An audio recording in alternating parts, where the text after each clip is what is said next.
NIA விசாரணைக்காக நாம் தமிழர் கட்சி நிர்வாகிகள் இன்று நேரில் ஆஜராகி இருக்கின்றனர். அண்மை செய்தியாக நாம் பார்த்துக் கொண்டிருக்கிறோம். கூடுதல் விவரங்களை எமது செய்தியாளர் ராகவேந்தர் வழங்க கேட்கலாம். வணக்கம் ராகவேந்தர், யார் யாரெல்லாம் தற்பொழுது நேரில் ஆஜராகி இருக்கின்றனர் விசாரணைக்காக? கூடுதல் விவரங்கள்.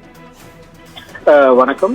சேலம் மாவட்டம் ஓமலூர் அருகே கடந்த 2022ஆம் ஆண்டு மே மாதம் 19ஆம் தேதி அன்று சேலம் பெங்களூர் தேசிய நெடுஞ்சாலையில் போலீசார் வாகன தணிக்கையில் ஈடுபட்டனர். அப்போது மோட்டார் சைக்கிளில் வந்த சேலம் செவ்வாய்ப்பேட்டையைச் சேர்ந்த இன்ஜினியர் சஞ்சய் பிரகாஷ், எருமைப்பாளையம் பகுதியைச் சேர்ந்த பட்டதாரி நவீன் சக்கரவர்த்தி ஆகியோரை பிடித்து சந்தேகத்தின் பேரில் விசாரணை செய்தனர். அதில் அவர்களிடமிருந்து துப்பாக்கிகள் இருந்ததும், செட்டிச்சாவடி பகுதியில் தனியாக வீட்டை வாடகைக்கு எடுத்து துப்பாக்கி தயாரித்ததும் தெரிய வந்தது.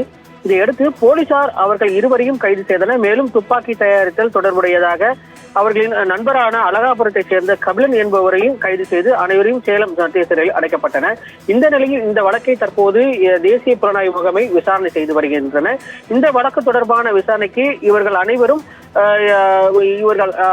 அனைவரும் விடுதலை புலிகள் இயக்கத்தை சேர்க்கப்பட்டவர்கள் என்று தெரிய வந்ததை அடுத்து இந்த வழக்கு தொடர்பாக யூடியூபர் சாட்டை துரைமுருகன், இசை மதிவாணன், இடும்பவனம் கார்த்தி உள்ளிட்ட நபர்களை விசாரணைக்கு வர வேண்டும் என்று நேற்று விசாரணைக்கு வர வேண்டும் என்று சம்மன் அனுப்பியிருந்தனர். அதன்படி நேற்று கிட்டத்தட்ட அந்த சம்மனை ஏற்று நேற்று சாட்டை முருகன் மற்றும் மதிவாணன் ஆகியோர் விசாரணைக்கு வந்தனர்.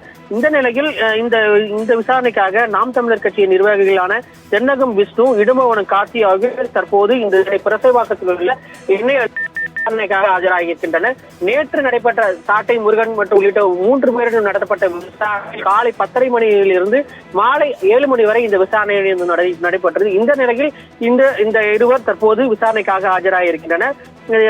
தென்னகம் விஷ்ணு மற்றும் இடும்பவனம் கார்த்தி தற்போது விசாரணைக்காக ஆஜராகியிருக்கின்றனர். அவர்களுடன் அந்த வழக்கறிஞர் பிரிவு சேர்ந்த நாம் தமிழர் கட்சியை சேர்ந்த வழக்கறிஞர் பிரிவு சேர்ந்த வழக்கறிஞர்களும் தற்போது ஆஜராகி இருக்கின்றனர். இந்த விசாரணையானது கிட்டத்தட்ட மாலை வரை நடைபெற இருப்பதாக என்ஐஏ அதிகாரிகள் தரப்பில் தெரிவிக்கப்பட்டிருக்கிறது. கூடுதல் விவரங்களுக்கு நன்றி ராகவேந்தர்.